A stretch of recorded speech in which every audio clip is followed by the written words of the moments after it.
पिछली क्लासों में हमने समुच्चय की परिभाषा और समुच्चय का निरूपण करना सीखा।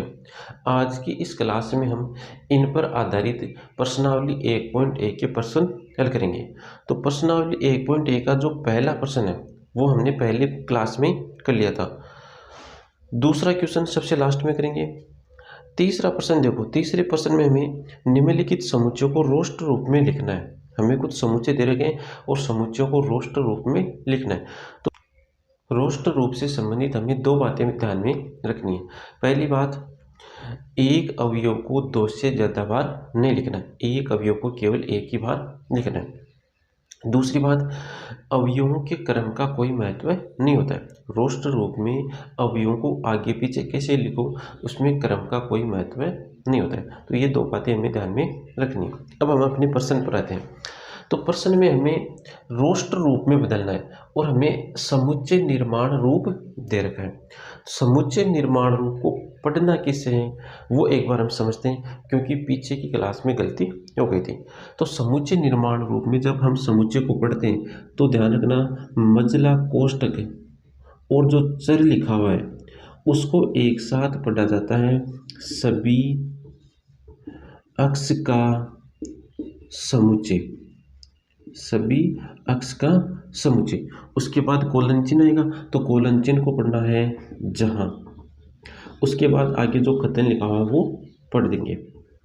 तो देखो, इससे समुच्चय निर्माण रूप को पढ़ना किससे है मजला कोष्टक और चर को एक साथ पढ़ दो तो सभी अक्ष का समुच्चय, फिर कोलन चिन्ह जहां, फिर आगे वाला पूरा कथन पढ़ना है। तो एक साथ पढ़ते हैं पूरे को।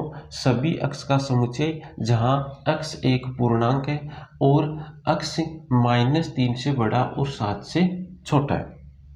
तो इस प्रकार समुच्चय निर्माण रूप को हमें पढ़ना है। जिसे हम इसको पढ़ना चाहिए तो इसको कैसे पढ़ेंगे, सभी अक्ष का समुच्चय जहां अक्ष 2 अंकों की एक ऐसी संख्या है जिसके अंकों का योगफल 8 है। इस समुच्चय निर्माण रूप को पढ़ते हैं। देखो, तो सभी अक्ष का समुच्चय जहां अक्ष एक अभाज्य संख्या है जो संख्या 60 के भाजक है। तो इस प्रकार समुच्चय निर्माण रूप को पढ़ा जाता है। अब यहाँ पर हमें इन समुच्चय निर्माण रूपों को रोस्टर रूप में बदलना है। तो पहला प्रश्न देखो, सभी अक्ष का समुच्चय जहां अक्ष एक पूर्णांक है और अक्ष -3 से बड़ा और 7 से छोटा है। अक्ष एक पूर्णांक संख्या है जो -3 से तो बड़ी है और 7 से क्या है, छोटी। तो ऐसी कौन कौन सी पूर्णांक संख्या हैं जो -3 से बड़ी हो और 7 से छोटी हो। तो ऐसी संख्या होगी -2, 0, 1, 2, 3, 4, 5, 6, ये संख्या होंगी। तो इन अवयवों को रोस्टर रूप में लिखते हैं। तो रोस्टर रूप में लिख दूँ -2, -1, 0, 1, 2, 3, 4, 5, 6, ये हो गया इसका रोस्टर रूप। अगला प्रश्न, सभी अक्ष का समुच्चय जहां अक्ष संख्या 6 से कम एक प्राकृत संख्या है। 6 से कम का मतलब 6 से छोटी। तो अक्ष 6 से छोटी एक प्राकृत संख्या, तो 6 से छोटी प्राकृत संख्या कौन कौन सी होती है, 1, 2, 3, 4, 5, ये प्राकृत संख्या है जो 6 से छोटी है। तो अवयव मिल गई। अब इनको हमें रोस्टर रूप में लिखना है। तो 1, 2, 3, 4, 5, ये हो गया इसका रोस्टर।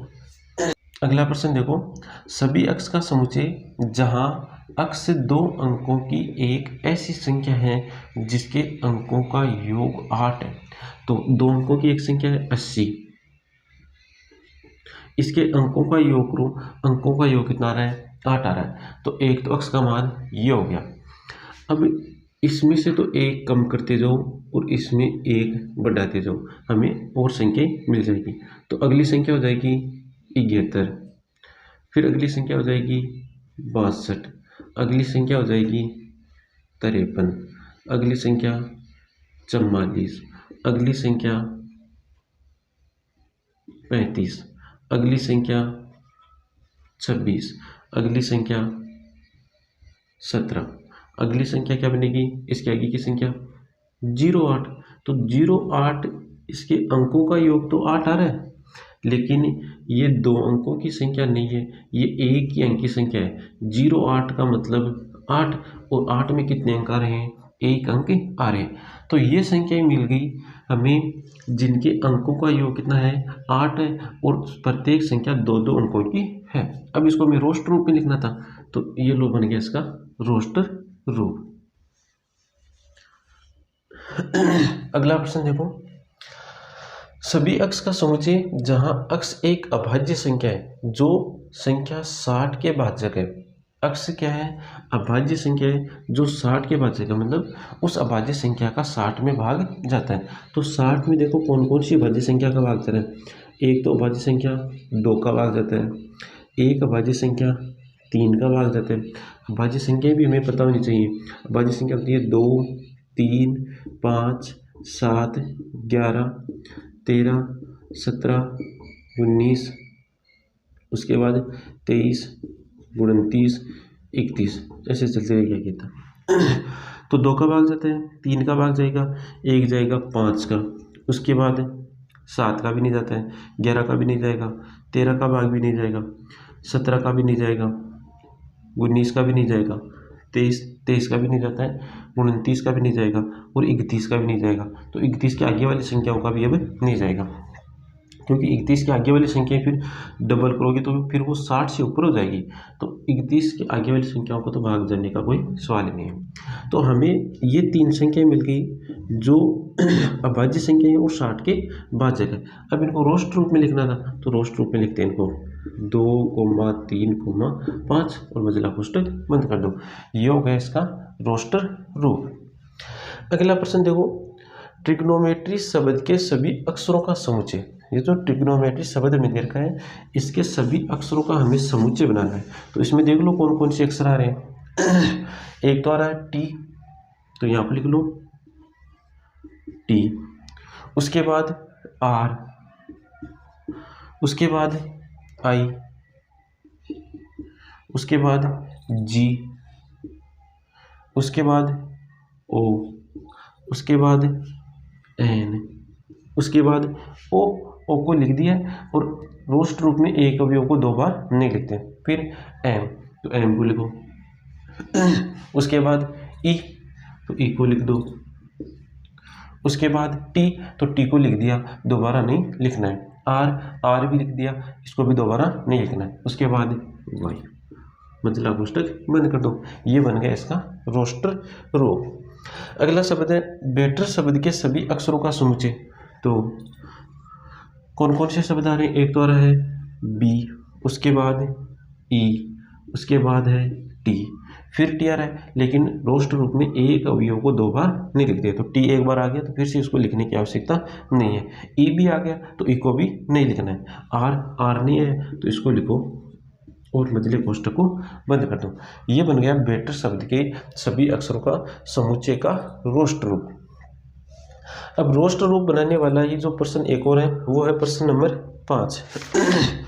प्रश्न नंबर 5 में क्या दे रखा है, देखो निम्नलिखित समुच्चय के सभी अवयवों सदस्यों को सूचीबद्ध कीजिए। सूचीबद्ध करने का मतलब हमें इनको रोस्टर रूप में लिखना है। तो ये नाम भी ध्यान में रखना, सूचीबद्ध करना अर्थात कौन से रूप की बात कर रहा है, रोस्टर रूप की बात कर रहा है। तो पहला प्रश्न देखो, सभी अक्ष का समुच्चय जहां अक्ष एक विषम संख्या है।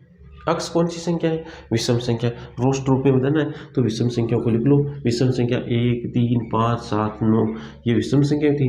1, 3, 5, 7, 9, 11। अब अनंत तक चलती रहेगी, तो अनंत तक चलती रहेगी तो फिर इसको 3 बिंदुओं के द्वारा दर्शा देंगे और मझले कोष्टक को बंद कर दो। ये बन गया विषम संख्याओं का रोस्टर रूप।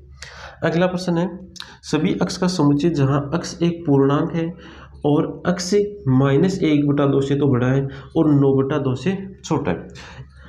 तो 1/2 का मतलब 0.5, 9/2 का मतलब 4.5। तो अक्ष एक पूर्णांक है जो -0.5 से तो बड़ा है और 4.5 से क्या है, छोटा। तो ऐसे पूर्णांक देख लो जो -0.5 से बड़े हो और 4.5 से छोटे हो। तो इनमें जो पूर्णांक आएंगे वो एक तो आएगा 0, एक आएगा 1, 1, 2 और 1, 3 और 1, 4। ये पूर्णांक आएंगे 1, 0, 1, 2, 3 4, इनको कर दो मझले कोष्टक में बंद। ये अवयव हैं जो इस अंतराल में आ रहे हैं, -0.5 से तो बड़े और 4.5 से क्या है छोटे, और रोस्ट रूप में लिख दिया इनको। अगला प्रश्न देखो, सभी अक्ष का समुच्चय जहां अक्ष एक पूर्णांक है और अक्ष स्क्वायर का जो मान है वो छोटा है और बराबर है किसके, 4 के। तो अक्ष की पूर्णांक संख्या, देखो पूर्णांक संख्या कौन सी होगी, -5, -4, -3, -2, -1, 0, 1, 2, 3, 4, 5, 6, इस साइड अनंत तक चलेंगी और इस साइड भी अनंत तक चलती रहेगी। अक्ष तो एक पूर्णांक संख्या है, लेकिन अक्ष स्क्वायर का जो वर्ग है वो 4 के बराबर और 4 से छोटा है। तो इन पूर्णांक संख्याओं का वर्ग करो, देखो -5 का वर्ग होगा 25, -4 का वर्ग होगा 16, -3 का वर्ग होगा 9, -2 का वर्ग होगा 4, -1 का वर्ग होगा 1, 0 का वर्ग 1, 1 का वर्ग 0 का वर्ग 0, 1 का वर्ग 1, 2 का वर्ग 4, 3 का वर्ग 9, 4 का वर्ग 16। तो अक्ष तो पूर्णांक संख्या है, लेकिन उस पूर्णांक संख्या का जो वर्ग है वो वर्ग 4 के बराबर और 4 से छोटा है। तो ऐसी पूर्णांक संख्या देखो जिसका वर्ग 4 के बराबर और 4 से छोटा हो, तो आप देखो वर्ग ये रही 4 के बराबर और 4 से छोटी, ये वर्ग है। अब इनमें देखो कौन सी पूर्णांक संख्या रही, -2, -1, 0, 1, 2। तो ये पूर्णांक संख्या है -2, -1, 0, 1, 2, ये पूर्णांक संख्या है जिनका वर्ग 4 के बराबर और 4 से क्या है छोटा है। तो इनको रोस्ट रूप में लिखते हैं, -2, -1, 0, 1, 2, ये बन गया इसका रोस्ट रूप। अब प्रश्न नंबर 5 में 3 प्रश्न और हैं। डी बराबर दे रखा है, मतलब सभी अक्ष का समुच्चय जहां अक्ष लोयल शब्द का एक अक्षर है, तो लोयल शब्द के अक्षरों का समुच्चय बना देना रोस्ट रूप में। तो ये जो शेष 3 प्रश्न है वो आपको स्वयं को करने हैं। प्रश्न नंबर 4 में हमें रोस्ट रूप दे रखे और इन रोस्ट रूपों को हमें समुच्चय निर्माण रूप में लिखना है। तो जब भी हम रोस्ट रूप को समुच्चय निर्माण रूप में लिखते हैं तब हम उस रोस्ट रूप के अवयवों में एक ऐसी बात या एक ऐसा गुणधर्म देखते हैं जो उस रोस्ट रूप के अवयवों के लिए तो लागू हो और इसके बाहर के अवयवों के लिए लागू ना हो। तो देखो पहला प्रश्न, इसमें अवयव दे रखे हैं 3, 6, 9, 12। तो इन अवयवों को देखने से ये पता चल रहा है कि ये 3 के प्रथम 4 गुणज हैं। ये जो अवयव हैं, अवयव 3 के प्रथम 4 गुणज है। तो गुणधर्म का पता चल गया। अब इसको समुच्चय निर्माण रूप में लिखते हैं। तो इन अवयवों को हम एक चर के द्वारा प्रदर्शित करेंगे। तो चर हमने मान लिया y। चर के द्वारा प्रदर्शित करने के बाद हमें कोलन चिन्ह का प्रयोग करना है। कोलन चिन्ह लगाने के पश्चात जो हमें गुणधर्म मिला वो यहाँ पर गुणधर्म लिख देना है और गुणधर्म लिखने के पश्चात इसको मझले कोष्टक में बंद कर देना है। तो गुणधर्म में देखो हमने अवयवों को क्या मान लिया है, y मान लिया। इन अवयवों को क्या मान लिया, ये किसके द्वारा दर्शा दिया, y के द्वारा। तो यहाँ पर हम क्या लिख देंगे, y। तो गुणधर्म बन गया y 3 के प्रथम 4 गुणज है। अब इसको कर दो मझले कोष्टक में बंद। ये हो गया इस रोस्ट रूप का समुच्चय निर्माण रूप। अगला प्रश्न देखो, इसमें अवयव लिखे हुए 2, 4, 8, 16, 32। अब इन अवयवों को ऐसे देखने पर तो हमें किसी गुणधर्म का पता नहीं चल रहा है। तो देखो इन अवयवों को हम इस प्रकार से लिख सकते हैं। 2 को लिख सकते हैं 2 की घात 1, 4 को लिख सकते हैं 2 की घात 2, 8 को लिख सकते हैं 2 की घात 3, 16 को लिख सकते हैं 2 की घात 4, 32 को लिख सकते हैं 2 की घात 5। अब हमें यह पता चल गया कि इस रोस्ट रूप में लिखे हुए जो अवयव हैं वो 2 की घात के रूप के अवयव हैं। किस प्रकार के अवयव हैं, 2 की घात के प्रकार या 2 की घात के रूप में लिखे हुए अवयव हैं। और ये जो घात है वो देखो क्या है, 1 2 3 4 5, मतलब कौन सी संख्या आ रही है, यह 6 से छोटी प्राकृत संख्या है। घात का जो मान है वो क्या क्या है, 1 2 3 4 5, ये घात का मान है। तो गुणधर्म का पता चल गया कि ये जो अवयव है वो किस प्रकार के अवयव है, 2 की घात के प्रकार के अवयव है, और घात का जो मान है वो 1 से लेकर 5 तक की प्राकृत संख्या है। अब इसको देखो समुच्चय निर्माण रूप में लिखते हैं। तो इन अवयवों को अक्ष के द्वारा किसी चर के द्वारा प्रदर्शित कर दो पहले। तो चर हमने ले लिया अक्ष, चर के द्वारा प्रदर्शित करने के बाद लगाएंगे कोलन चिन्ह। अब देखो यहाँ पर अवयव किस प्रकार के हैं, 2 की घात के प्रकार के, मतलब अक्ष हमारे पास कैसा है, अक्ष बराबर 2 की घात के प्रकार के अवयव है।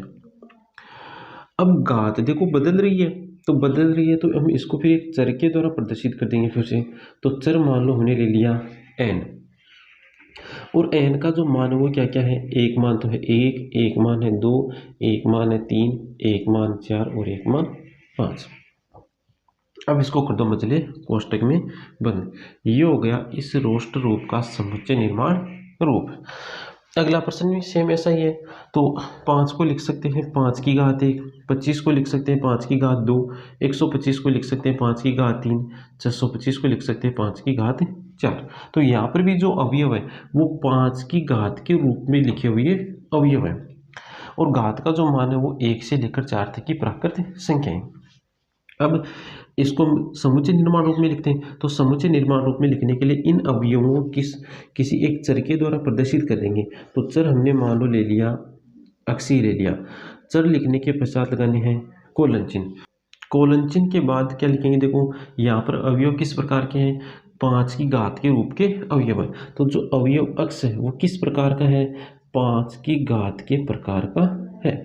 अब घात देखो बदल रही है तो इसको हम लिख देंगे किसी चर के द्वारा। चर ले लिया हमने n, और n का जो मान है वो क्या क्या है, एक मान तो 1, एक मान 2, एक मान 3 और एक मान 4। अब इसको कर दो मझले कोष्टक में बंद। ये बन गया इसका समुच्चय निर्माण रूप।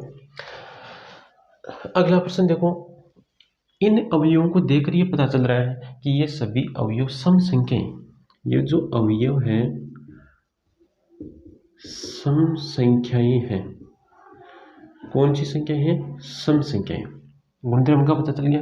अब देखो इन अवयवों को चर के द्वारा प्रदर्शित कर दो। तो चर हमने ले लिया काम में y, चर के बाद लगाओ कोलन चिन्ह, कोलन चिन्ह लगाने के बाद वो गुणधर्म लिख दो। गुणधर्म लिखेंगे उससे पहले देखो अवयव को हमने क्या मान लिया है, y मान लिया, तो अवयव की जगह लिख देंगे y। तो गुणधर्म बन गया y एक सम संख्या है, y क्या है, एक सम संख्या है। अब इसको कर दो मझले कोष्टक में बंद। अगला प्रश्न देखो, अगले प्रश्न को देखने से क्या पता चल रहा है, देखो अवयवों को देखो 1 4 9 16 डॉट डॉट डॉट फिर आ रहा है 100 डॉट डॉट का मतलब बीच में संख्या आएंगी। तो इनको देखने से ये पता चल रहा है कि ये वर्ग संख्याएं लिखी हुई है, 10 तक की क्या लिखी हुई है, वर्ग संख्याएं। तो ये लिखी हुई है, ये जो अवयव है ये अवयव 10 तक की प्राकृत संख्याओं के वर्ग है। ये जो अवयव है वो 10 तक की प्राकृत संख्याओं के क्या है, वर्ग दे रखे। तो इन अवयवों को किसी चर के द्वारा प्रदर्शित कर दो। तो चर मान लो हमने काम में ले लिया t, उसके बाद लगाओ कोलन चिन्ह, कोलन चिन्ह लगाने के पश्चात वो गुणधर्म लिख दो। गुणधर्म लिखने से पहले देखो अवयव को क्या मान लिया हमने t, तो अवयव की जगह लिख दो t। तो t 10 तक की प्राकृत संख्याओं के वर्ग है। यह बन गया इसका समुच्चय निर्माण रूप। अगला प्रश्न देखो, अगला प्रश्न भी ऐसा ही है। अगले प्रश्न पे भी क्या लिखी हुई है, वर्ग संख्याएं लिखी हुई है, और देखो यहाँ पर डॉट डॉट चल रहा है, इसका मतलब ये अनंत तक की संख्याओं के वर्ग लिखे हुए हैं। तो इसमें जो अवयव लिखे हुए हैं इसमें जो गुणधर्म है वो क्या है कि यहाँ पर जो अवयव लिखे हुए हैं वो प्राकृत संख्याओं के वर्ग लिखे हुए हैं, प्राकृत संख्याओं के वर्ग लिखे हुए हैं। तो इन अवयवों को किसी एक चर के द्वारा प्रदर्शित कर दो। तो चर का हमने ले लिया x, इसके बाद कोलन चिन्ह। फिर यहाँ पर अवयव प्राकृत संख्याओं के वर्ग है, सभी अवयव, तो सभी अवयव की जगह हमने क्या माने, सभी अवयवों को x मान लिया, तो x लिख देंगे। तो x प्राकृत संख्या का x प्राकृत संख्या का वर्ग है। x क्या है, प्राकृत संख्या का एक वर्ग है। अब इसको कर दो मंझले कोष्ठक में बंद। अगला उदाहरण देखो, इसमें जो अवयव लिखे हैं वो देखो किस प्रकार के हैं, 1/2, 2/3, 3/4, 4/5, 5/6, 6/7। तो इन अवयवों को देखकर ये पता चल रहा है कि जो नीचे जो संख्या आ रही है, बट्टे के नीचे जो संख्या आ रही है वो ऊपर वाली संख्या से एक ज़्यादा है। ऊपर वाली संख्या से क्या है, एक ज़्यादा है। मतलब यदि हम ऊपर वाली संख्या को n मान ले तो नीचे वाली संख्या बन जाएगी n+1। अगर ऊपर वाली संख्या को हम n मान लें तो नीचे वाली संख्या क्या बन जाएगी, n+1। अब देखो n का मान क्या क्या रख सकते हैं, तो n का मान हम 1 रखें तो ये बनेगा 1/2, यार है। n का मान रखो 2 रखने पर बनेगा 2/3, ये अवयव आ रहा है। n का मान रखो 3 रखने पर बन जाएगा 3/4, ये अवयव आ रहा है। n का मान रखो 4 तो 4 रखने पर बन जाएगा 4/5, ये भी आ जाएगा। n का मान 5 रखो, 5 रखने पर 5/6, ये आ जाएगा। 6 रखने पर 6/7। तो n के इतने मान रख सकते हैं। और इन संख्याओं में जो गुणधर्म वो हमें मिल गया कि ये जो संख्या है वो n/n+1 के रूप में लिखी हुई है। और n का जो मान है वो 1 से लेकर 6 तक की प्राकृत संख्या है। अब इसको समुच्चय निर्माण रूप में लिखते हैं। तो सभी संख्याओं को किसी एक चर के द्वारा प्रदर्शित कर दो। वो चर हमने मान लिया y, और उसके बाद लगाओ कोलन चिन्ह। कोलन चिन्ह लगाने के पश्चात जो हमें गुणधर्म मिला उसको हम लिखेंगे। तो यहाँ पर जो संख्याएं हैं वो संख्याएं किस प्रकार की है, n/n+1 के प्रकार की है। तो जो संख्या y है वो किस प्रकार की है, इन संख्याओं को y मान लिया, तो y जो संख्या वो किस प्रकार की है, n/n+1 इस प्रकार की संख्या है। और n का जो मान है वो है 1, 2, 3, 4, 5, 6। अब इसको कर दो मंझले कोष्ठक में बंद। यह हो गया इसका समुच्चय निर्माण रूप। तो आज की क्लास में इतना ही। शेष प्रश्न और जो शेष उदाहरण है वो करेंगे हम नेक्स्ट क्लास में।